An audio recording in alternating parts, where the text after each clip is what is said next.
Hi, I'm Dave Amitin, and I played Ross Sullivan, the Zodiac Killer. Preparing for this role was a lot different than what I would normally do because I didn't have a lot of time to prepare beforehand. I literally only found out about I was going to be doing it a couple of hours before I did because there was an actor got hurt or something, so I was called in at the last minute.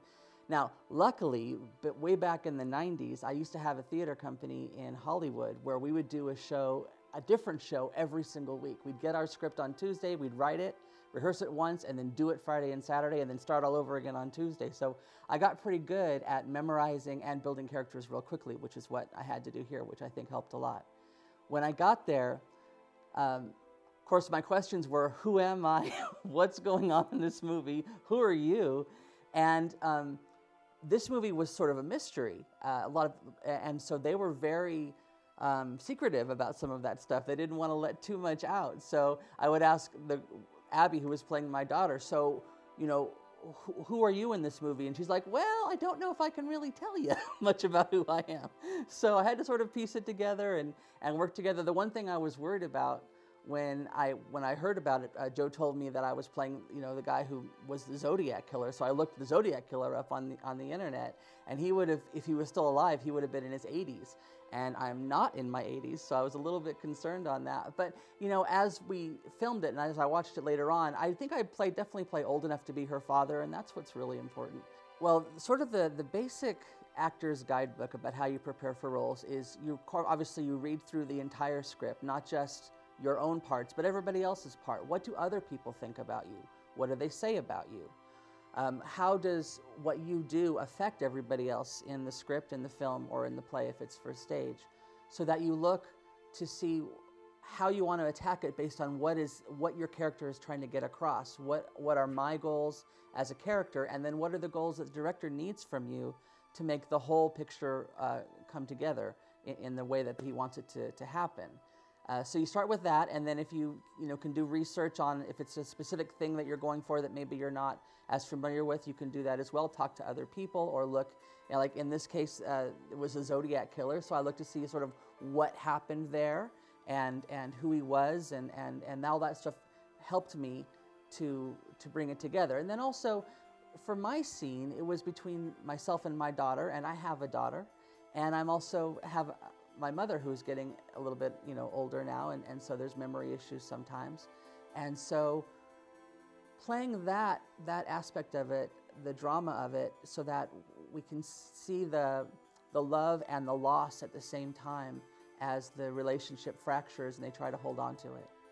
What I liked about the story is that, and this is similar with a lot of Joe's films, is that it's not where everything is completely spelled out for you. There's a lot of guesswork and work that the audience has to do. There's some MacGuffins, there's some Easter eggs. It's like the mystery of it, who is the killer, and how do all these side characters play into that, which makes it all that much more fun as an actor to play, but then also for the audience as well.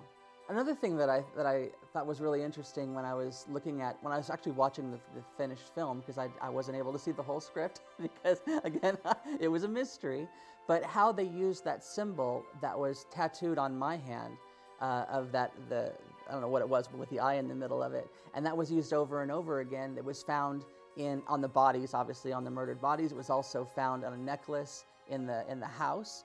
So nobody was sure, is it the husband who's the killer? Is it the wife that's the killer? Is it me that's the killer? Somebody else? And I think that using that symbol made that mystery all the more interesting to figure it out. Well, my first day on set was my only day on set. I got there, it was getting dark, and hadn't met anybody that was, except for the director and some people that I'd worked with in the tech crew before. But the actors were all new to me. The ones that were there that day, there were people in the movie that I did know, but I didn't actually have a scene with them. So it was just literally introducing myself, trying to figure out who my character was, and then getting my tattoos done and getting ready to do the scene. It was so much fun.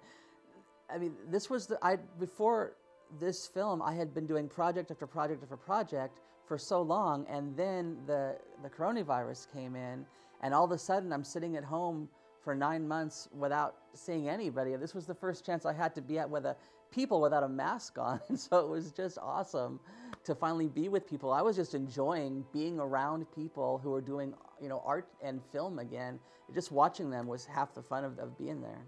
Well, my favorite memory, again, is just being there, being around people, being around creative people, doing creative things with people, just the community aspect of it, being able to talk with Abby, who played my daughter, talk with Joe, get the tattoo on my hand, all that stuff. Just being there was so fantastic, and the atmosphere on Joe's film sets are so much fun. Everybody is collaborating. It's not like, be a robot, do this, do this, do this, but really working on it, making it better. Abby and I ran through our scene probably 20 or 30 times over and over and over again. And then when we shot it, we also did several takes, from not just from the different angles, but really trying to get that connection and make it happen. I guess the funniest blooper that happened when I was there was that they had spent, probably a good half an hour drawing that tattoo on my hand. So Joe said, okay, at this point in the scene, I want you to go ahead and reach over and put your hand down there, and then we're going to, show that tattoo because it's an important thing for the story. So we're playing the scene, and of course I used my wrong hand. I stick my plain hand out there, and because I'm left-handed, and no, we got to do that again. I am so lucky. This is my third experience working with Ahfwoof, so I've been able to grow along with the major players behind the scenes, the director, writer, the sound, the light guys, everybody. Like I said, working with them is great because it's definitely a collaboration. We're all working together. We're all discovering new things. It's not set in stone. We can actually build it and grow it, and we have the time to make that happen and just working together to make it as good as it could be. Well, thank you all for having me here. It's been great talking about working with Joe and this film. It was an amazing experience, as it always is working with Ahfwoof. It's just been a crazy time, I've been doing mostly live theater for 35 years, and then over the last couple of years I started finally getting into film and really, working my way into the scene and the community and doing a bunch of projects, and then all of a sudden this virus hits and it ends like that. I hadn't done anything for 9 months, and I'm still not really making a whole lot of plans until things get a little bit better, so I don't really know what's coming up, but I'm just looking forward to finally getting back to the world again and getting back into shape and making it happen and doing some art again.